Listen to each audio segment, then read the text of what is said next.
इनकी सेहत का पता चलने के कारण कि इसकी वजह से किसानों को बहुत लाभ हुआ है, उनका खर्चा भी कम हुआ है और उपज भी बढ़ी है। उसी प्रकार से यूरिया की 100% से 100% नीम कोटिंग करके हमने खाद को लेकर होने वाली चिंता को भी दूर किया। किसानों को पानी की सुरक्षा देने के लिए हमने सिंचाई परियोजनाएं शुरू की। दशकों से लटकी करीब करीब 100 सिंचाई परियोजनाओं को पूरा करने का अभियान चलाया। बहुत बड़ी मात्रा में बजट लगा दिया इसके लिए। उसके कारण किसानों को पानी मिल जाए तो वो पानी से पराक्रम करके दिखाता है। उसी प्रकार से पानी बचाने के लिए हमने माइक्रो इरिगेशन, स्प्रिंकलर, उन चीजों के लिए भी बड़ी आर्थिक मदद करके किसानों तक ये व्यवस्थाएं पहुंचाने का प्रयास किया। फसलों को रोगों से बचाने के लिए, ज्यादा उपज के लिए किसानों को नई नई वैरायटी के बीज दिए गए। किसान खेती के साथ साथ बिजली पैदा करे, अन्नदाता, ऊर्जादाता भी बने, अपनी खुद की जरूरतें भी पूरी कर सके। इसके लिए पीएम कुसुम अभियान भी चलाया जा रहा है। लाखों किसानों को सोलर पंप भी दिए गए हैं। उसी प्रकार से आज तो मौसम के विषय में तो हमेशा दुनिया भर में चिंता का विषय बना हुआ है।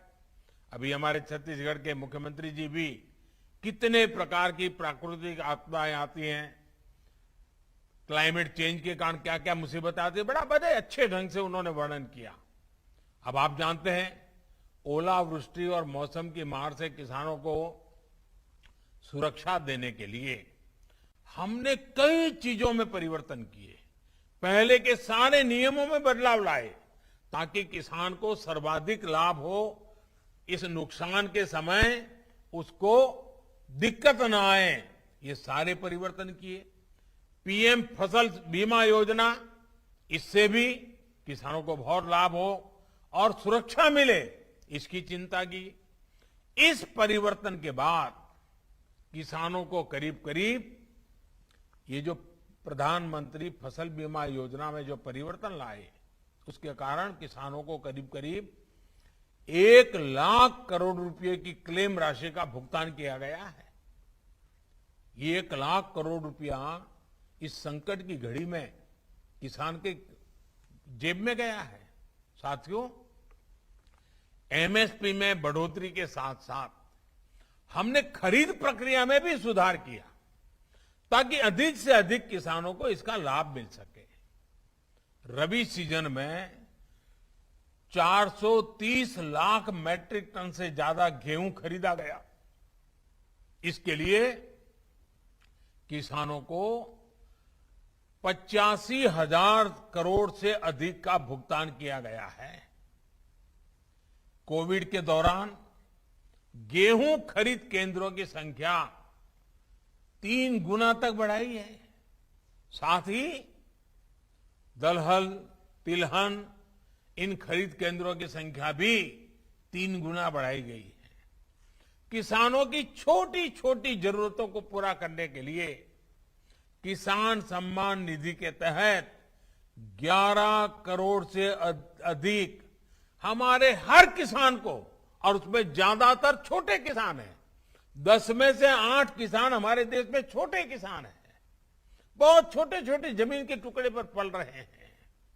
ऐसे किसानों को करीब करीब 1.5 लाख करोड़ से भी ज्यादा रुपए सीधे उनके बैंक अकाउंट के पास भेजे गए हैं।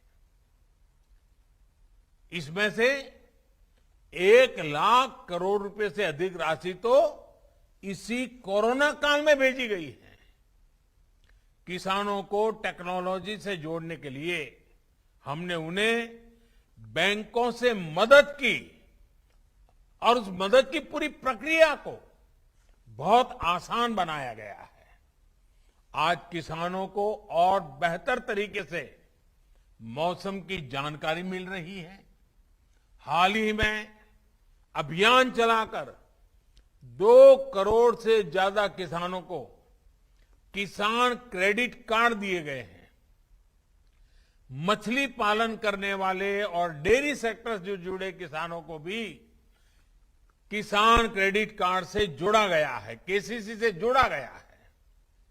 10,000 से ज्यादा किसान उत्पादक संगठन हो, ई नाम योजना के तहत ज्यादा से ज्यादा कृषि मंडियों को जोड़ना हो, मौजूदा कृषि मंडियों का आधुनिकीकरण हो, ये सारे कार्य तेज गति से किए जा रहे हैं। देश के किसानों और देश की कृषि से जुड़े जो काम बीते 6-7 वर्षों में हुए हैं, उन्होंने आने वाले 25 वर्षों के बड़े राष्ट्रीय संकल्पों की सिद्धि के लिए, क्योंकि 25 साल के बाद हमारा देश आजादी की शताब्दी मनाएगा। आज हम आजादी का अमृत महोत्सव मना रहे हैं, 25 साल के बाद आजादी की शताब्दी मनाएंगे और इसके लिए इन 25 वर्षों के बड़े राष्ट्रीय संकल्पों की सिद्धि के लिए एक बड़ा मजबूत आधार बना दिया है। बीज से लेकर बाजार तक हुए ये कार्य एक बड़ी आर्थिक ताकत के रूप में भारत की प्रगति की गति को सुनिश्चित करने वाले हैं। साथियों, हम सब जानते हैं कि एग्रीकल्चर एक प्रकार से राज्य का विषय है और इसके विषय में अनेक बार लिखा भी जाता है कि भाई ये तो राज्य का विषय है, भारत सरकार को उसको कुछ नहीं करना चाहिए, ऐसा भी कहा जाता है क्योंकि स्टेट सब्जेक्ट है। और मैं जानता हूं, क्योंकि मुझे भी कई वर्षों तक गुजरात में मुख्यमंत्री के रूप में काम करने का अवसर मिला था। गुजरात का मुख्यमंत्री रहते हुए, क्योंकि राज्य की विशेष जिम्मेवारी है ये मैं जानता था और इस जिम्मेवारी को मुझे निभाना चाहिए, ये मुख्यमंत्री के नाते मैं पूरी कोशिश करता था। गुजरात का मुख्यमंत्री रहते हुए मैंने कृषि व्यवस्था को, कृषि नीतियां और उनके खेती पर प्रभावों को बहुत निकट से अनुभव किया। और अभी हमारे नरेंद्र सिंह जी तोमर मेरे गुजरात के कार्यकाल में क्या मैं काम कर रहा था उसका भी बड़ा वर्णन कर रहे थे। एक समय था जब गुजरात में खेती कुछ फसलों तक ही सीमित थी। गुजरात के एक बड़े हिस्से में पानी के अभाव से किसान खेती छोड़ चुके थे। उस समय एक ही मंत्र को लेकर के हम चले, किसानों को साथ लेकर के चले और मंत्र था स्थिति बदलनी चाहिए, हम मिलकर स्थितियां जरूर बदलेंगे। इसके लिए उस दौर में ही हमने साइंस और आधुनिक टेक्नोलॉजी का व्यापक उपयोग शुरू कर दिया था। आज देश के एग्रीकल्चर और हॉर्टिकल्चर में गुजरात की एक बड़ी हिस्सेदारी है। अब आज गुजरात में 12 महीने खेती होती है। कच्छ जैसे क्षेत्र में भी आज वो फल सब्जियां पैदा होती हैं जिनके बारे में कभी सोच नहीं सकते थे। आज कच्छ का रेगिस्तान में से वहां की कृषि पैदावार विदेशों में एक्सपोर्ट होना शुरू हुआ है। भाइयों बहनों, सिर्फ पैदावार पर ही फोकस नहीं किया गया, बल्कि पूरे गुजरात में कोल्ड चेन का एक बहुत बड़ा नेटवर्क तैयार किया गया। ऐसे अनेक प्रयासों से खेती का दायरा तो बढ़ा ही, साथ ही खेती से जुड़े उद्योग और रोजगार भी बड़ी मात्रा में तैयार हुए हैं। और क्योंकि एक मुख्यमंत्री के नाते राज्य सरकार की सारी जिम्मेवारी होती है, तो मुझे वो समय इन सारे कामों करने का अच्छा सा अवसर भी मिला और मैंने पूरी मेहनत भी की। भाई और बहनों, खेती में हुए ऐसे ही आधुनिक परिवर्तनों को आजादी के इस अमृत काल में और विस्तार देने की जरूरत है। जलवायु परिवर्तन खेती ही नहीं बल्कि हमारे पूरे इकोसिस्टम के लिए बहुत बड़ी चुनौती है। मौसम में बदलाव से हमारा मत्स्य उत्पादन, पशुओं का स्वास्थ्य और उत्पादकता बहुत अधिक प्रभावित होती है। इसका नुकसान किसानों को, मछुआरे साथियों को उठाना पड़ता है। जलवायु परिवर्तन के कारण जो नए प्रकार के कीट, नई बीमारियां, महामारियां आ रही हैं, इससे इंसान और पशुधन के स्वास्थ्य पर भी बहुत बड़ा संकट आ रहा है और फसलें भी प्रभावित हो रही है। इन पहलुओं पर गहन रिसर्च निरंतर जरूरी है। जब साइंस, सरकार और सोसाइटी मिलकर काम करेंगे तो उसके नतीजे और बेहतर आएंगे। किसानों और वैज्ञानिकों का ऐसा गठजोड़ नई चुनौतियों से निपटने में देश की ताकत बढ़ाएगा। जिला स्तर पर साइंस आधारित ऐसे कृषि मॉडल खेती को अधिक प्रोफेशनल, अधिक लाभकारी बनाएंगे। आज जलवायु परिवर्तन से बचाव करने वाली तकनीक और प्रक्रियाओं को प्रोत्साहित करने के लिए जो अभियान आज लॉन्च किया गया है, उसके मूल में भी यही भावना है। भाइयों और बहनों, ये वो समय है जब हमें बैक टू बेसिक और मार्च फॉर फ्यूचर दोनों में संतुलन साधना है। जब मैं बैक टू बेसिक कहता हूं, तब मेरा आशय हमारी पारंपरिक कृषि की उस ताकत से है जिसमें आज की अधिकतर चुनौतियों से जुड़ा सुरक्षा कवच था। पारंपरिक रूप से हम खेती, पशुपालन और मत्स्य पालन एक साथ करते आए हैं। इसके अलावा एक साथ एक ही खेत में एक ही समय पर कई फसलों को भी उगाया जाता था। यानी पहले हमारे देश की एग्रीकल्चर मल्टीकल्चर थी, लेकिन ये धीरे धीरे मोनोकल्चर में बदलती चली गई। भिन्न भिन्न परिस्थितियों की वजह से किसान एक ही फसल उगाने लग गया। इस स्थिति को भी हमें मिलकर बदलना ही होगा। आज जब क्लाइमेट चेंज की चुनौती बढ़ रही है, तो हमें अपने कार्यों की गति को भी बढ़ाना होगा।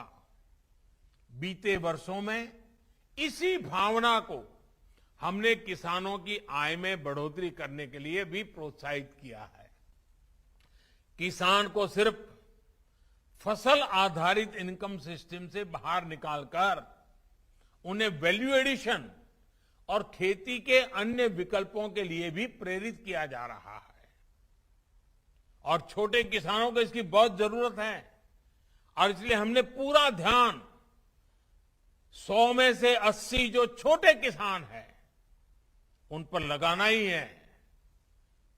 और हमारे किसानों के लिए इसमें पशुपालन और मत्स्य पालन के साथ साथ मधुमक्खी पालन, खेत में सौर ऊर्जा उत्पादन, कचरे से कंचन यानी इथेनॉल, बायोफ्यूल, ऐसे विकल्प भी किसानों को दिए जा रहे हैं। मुझे खुशी है कि छत्तीसगढ़ समेत देश के किसान इन्हीं तेजी से इन सारी नई नई बातों को अपना रहे हैं। खेती के साथ साथ 2-4 और चीजों का विस्तार कर रहे हैं। साथियों, मौसम की स्थानीय परिस्थितियों के अनुसार फसलों का उत्पादन हमारी पारंपरिक कृषि की एक और ताकत है। जहां सूखा रहता है, वहां उस प्रकार की फसलों का उत्पादन होता है। जहां बाढ़ रहती है, पानी ज्यादा रहता है, जहां बर्फ रहती है, वहां उस प्रकार की फसलें उगाई जाती हैं। मौसम के हिसाब से उगाई जाने वाली इन फसलों में न्यूट्रिशन वैल्यू भी ज्यादा रहती है। विशेष रूप से जो हमारे मोटे अनाज मिलेट्स हैं, उनका बहुत महत्व है। एक्सपर्ट्स कहते हैं कि हमारे स्वास्थ्य को मजबूती देते हैं। इसलिए आज की लाइफस्टाइल में जिस प्रकार की बीमारियां बढ़ रही हैं, उनको देखते हुए हमारे इन मिलेट्स की डिमांड बहुत अधिक बढ़ रही है।